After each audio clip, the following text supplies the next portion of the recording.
Percentage related problem part 4। আজকে আমরা অপেক্ষাকৃত সহজ কিন্তু বেশ কিছু কনসেপচুয়াল দিক আলোচনা করব পার্সেন্টেজ রিলেটেড প্রবলেমের। প্রথমে একটা প্রশ্ন, অত্যন্ত সহজ একটি প্রশ্ন নিয়ে আমরা আমাদের আলোচনা শুরু করছি। Problem 1, 30% of A's amount equals to 40% of B's amount। অর্থাৎ এর যা টাকা আছে তার 30% সেটি হচ্ছে বি এর যা টাকা আছে তার 40%-এর সমান। Then what percentage is B's amount then that of A. B এর টাকা এর টাকার কত শতাংশ? ভেরি সিম্পলি আমরা অনেকে এটাকে এক্স ওয়াই ধরে করি বা এক্স ধরে করতে শুরু করি। এটাকে অনেক সহজে আমরা করতে পারবো, কিন্তু তার আগে যেটা এর প্রধান সূত্র যেটাকে ফলো করা উচিত, যে কার রেফারেন্সে কার সাপেক্ষে বলছে সেটাকে ধরলে অঙ্কটা করতে সুবিধা হবে। এখানে যেমন বলেছে এর salaries 30% is equal two 40% of বিজ অ্যামাউন্ট, অর্থাৎ এর স্যালারির 30%, বি এর স্যালারি 40%-এর সমান। ওকে, এখান থেকে শুরু করি।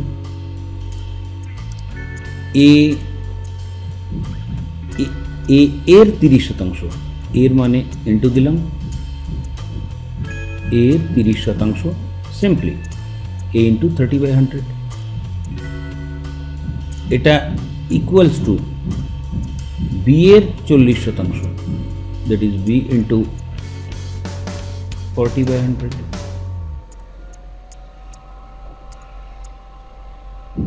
একটা ইকুয়েশন, এটাকে ছোট করে নিই। 100 কেটে দিলাম, 0 কমিয়ে নিলাম।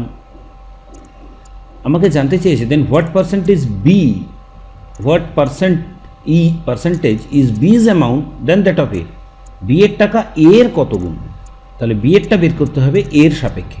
ওকে, তাহলে এখান থেকে আমরা বি এর ভ্যালুটা বের করব। সমীকরণের এক পাশেই রেখে আমরা এভাবে ভাবতে পারি, B is equal to A into 3 ছিল, থাকলো 4টা চলে আসলো নিচে, এক পক্ষ থেকে আরেক পক্ষ নিয়ে গেল। Simply B is equal to 3/4 of A, B equal two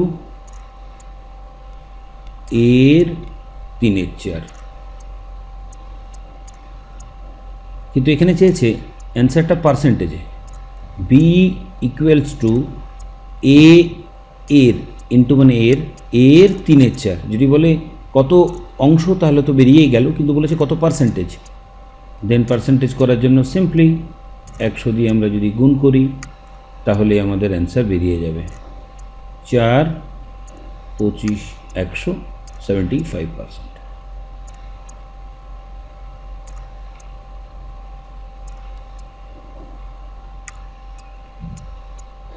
B equals two 75% of A, এর অ্যামাউন্টের 75% হচ্ছে বি। অঙ্কটা অপেক্ষাকৃত সোজা, কিন্তু একটু কনসেপ্ট যদি শক্ত থাকে তাহলে অঙ্কগুলো আমরা সহজ। Next question, 2 numbers are respectively 20% and 50% more than a third number. What percentage is the first of the second? দুটি সংখ্যা যথাক্রমে তৃতীয় একটি সংখ্যার থেকে 20% ও 50% বেশি দেন এ থার্ড নাম্বার। আমি আগেই বলেছি এখানে আমাকে প্রথমে দেখতে হয় কার সাপেক্ষে, অর্থাৎ রেফারেন্স। তো তৃতীয় সংখ্যার সাপেক্ষে আমাকে বলা হয়েছে। ওকে, তাহলে আমরা থার্ড দিয়ে শুরু করছি। ধরলাম থার্ড সংখ্যাটি 100।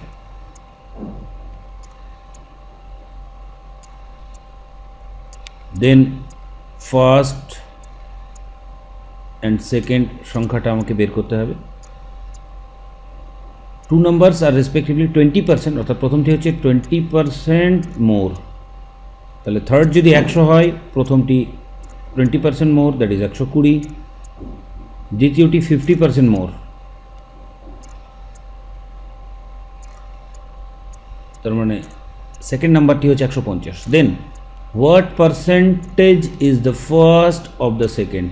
কার সাপেক্ষে বলেছে? প্রথমটির সাপেক্ষে।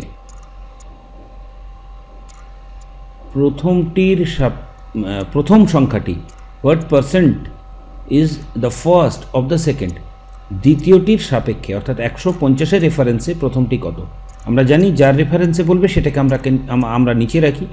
যেমন আগেই বলেছিলাম উদাহরণ, তুমি পরীক্ষায় 50 নাম্বারের মধ্যে 30 পেয়েছো, কত শতাংশ নাম্বার পেয়েছো না উপরে 30, নিচে যতর মধ্যে পেয়েছো যার রেফারেন্সে 50 রেফারেন্সে পেয়েছো বাই 50 ইন্টু 100%। তাহলে এখানেও ঠিক তাই, এখানে বলা হয়েছে ফার্স্ট সংখ্যাটি দ্বিতীয় সংখ্যাটি কত পার্সেন্ট। তাহলে প্রথম সংখ্যাটি উপরে লিখলাম 120, কার সাপেক্ষে দ্বিতীয় সংখ্যার সাপেক্ষে 150, কত পার্সেন্ট, তাহলে 100 দিয়ে গুণ করলাম, simply 50 3, 50 2, 3 4 12 0 80%। Next problem, A's value is 25% more than B, then B's value is what percent less than that of A? A's value আবার এই অঙ্কে খুঁজছি আমরা, কার রেফারেন্সে বলা আছে 25% মোর দেন বি, অর্থাৎ বি এর তুলনায় 25% বেশি। ওকে, তাহলে বিটা ধরলাম 100, অতএব এ হচ্ছে 25% মোর, তাহলে এ হচ্ছে 125। এবার চলে আসি প্রশ্নে, বি's ভ্যালু, বি এর মান what percent less than that of A, এর থেকে কত কম। আমি দেখতেই পাচ্ছি কম, কত কম, এর তুলনায় কত কম না 25 কম, সিম্পলি পেলাম এর তুলনায় 25 কম। কত পার্সেন্টেজ কম, তাহলে উপরে লিখলাম যেটা কম সেটা, নিচে লিখলাম কার তুলনায়, এখানে বলা আছে এর রেফারেন্সে, তাহলে নিচে লিখলাম 125 পার্সেন্টেজ বের করতে বলা হয়েছে into 100। Very simply 25 5, 25 4, 5 5 25 is equal two 20।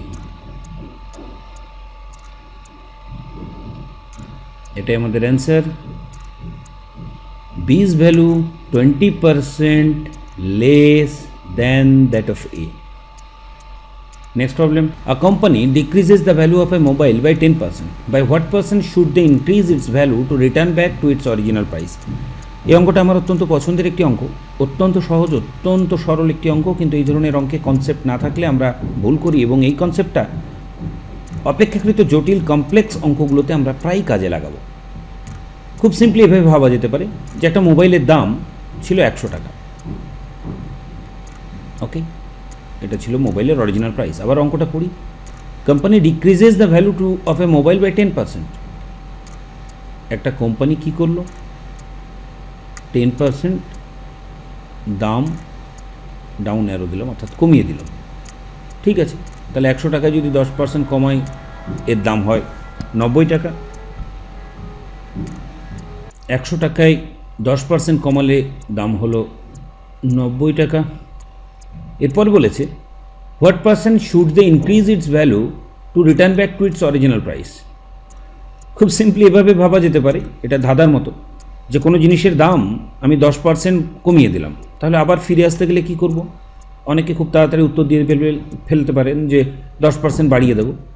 না, 10% কমিয়ে দিলে যে ভ্যালুটা হয় সেখান থেকে আবার ফিরে যেতে গেলে 10% বাড়িয়ে দিলে ফিরে যাওয়া যায় না, সেটাই আমরা এখানে দেখাবো।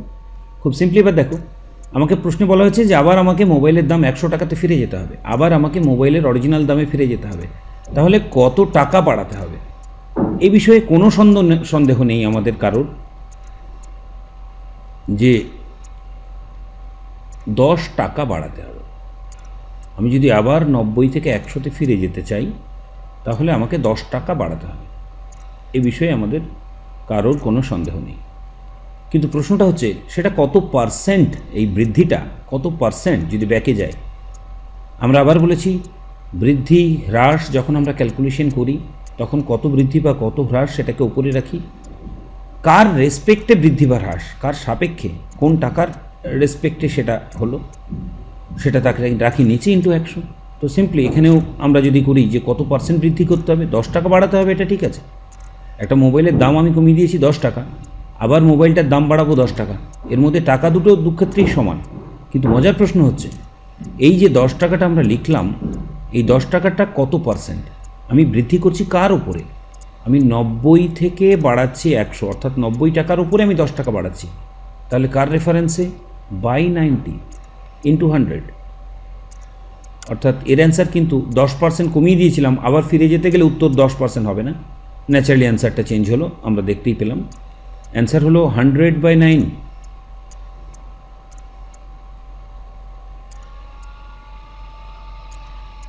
9, 11, 99, অর্থাৎ 11.1/9% হচ্ছে উত্তর। সিম্পলি ভাবা যেতে পারে যে কোনো জিনিসের দাম 10% কমিয়ে দিলাম, কিছুক্ষণ পর মনে হলো যে না আমি আবার ফিরে যাব পূর্বের দামে, তাহলে কিন্তু আবার 10% বাড়িয়ে দিলে হবে না, আমাকে 11.19% বাড়াতে হবে, এই পার্সেন্টেজটা চেঞ্জ হয়। একটা খুব সহজ উদাহরণ দিয়ে এটাকে আমরা ভাবতে পারি, এটা আমরা অনেকেই জানি যারা সচরাচর এই ধরনের অঙ্ক করছি, তবে এই ব্যাপারে সতর্ক করার জন্য আমি বলছি। যেমন ধরো কোনো জিনিসের দাম 100 টাকা, আমি বললাম যে জিনিসটার দাম আমি 10% বাড়িয়ে দিলাম, তাহলে জিনিসটার দাম কত হবে? মুখে মুখে করে দিলাম 110 টাকা। এরপর বললাম যে আবার পূর্বের দামে ফিরে যেতে চাইলে কত পার্সেন্ট কমাতে হবে? উত্তর কিন্তু 10% বাড়িয়েছি, তাহলে 10% কমাবো? নেভার। তাকিয়ে দেখো, পূর্বের দামে ফিরতে গেলে আমাকে দাম কমাতে হবে কত টাকা?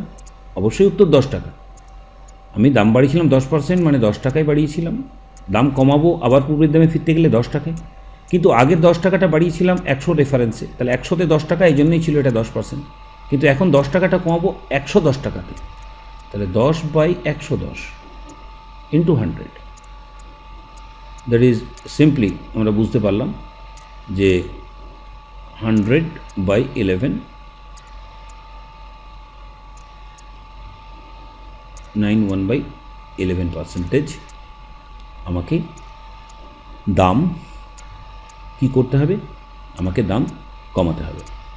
আর উল্টোটা যদি ভাবি, এভাবে যদি ভাবি, আরেকবার একটা উদাহরণ দিয়ে দেখে নিচ্ছি, যে কোনো জিনিসের দাম ছিল 100 টাকা, ওকে, আমি জিনিসটার দাম 10% বাড়ালাম, জিনিসটার দাম হয়ে গেল 110 টাকা। এরপর আমি ফিরে যাব, কোথায় ফিরে যাব? পূর্বের দামে।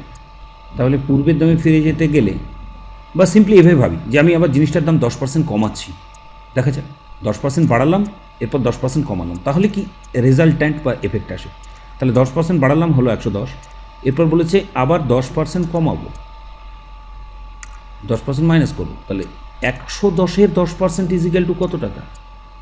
110-এর 10%, মুখোমুখি দেখতে পাচ্ছি আমরা, 110-এর 10% ইজ ইকুয়াল টু একটা ডেসিমাল সরে গেলে হয় 11 টাকা। ওকে, তাহলে এখান থেকে যদি -11 করে দিই, তাহলে আমি ফিরে গেলাম কত টাকাতে? 99 টাকাতে। তাহলে যদি প্রশ্ন করা হয় যে ওভারঅল কী হলো আমার লাভ না লস, দেখো -1% লস, এটা অলওয়েজ লস হবে। অর্থাৎ কোনো জিনিসের দাম 10% বা 20% বাড়িয়ে দিলাম, এরপর আবার যদি আমি সেই একই অ্যামাউন্ট কমিয়ে দিই, তাহলে কিন্তু সেই জায়গায় ফিরে যায় না, ন্যাচারালি পার্সেন্টেজটা চেঞ্জ হয়। এটার জন্যই আমরা এই প্রবলেমটাকে ভিন্নভাবে দেখালাম। ওকে, থ্যাঙ্কস আ লট।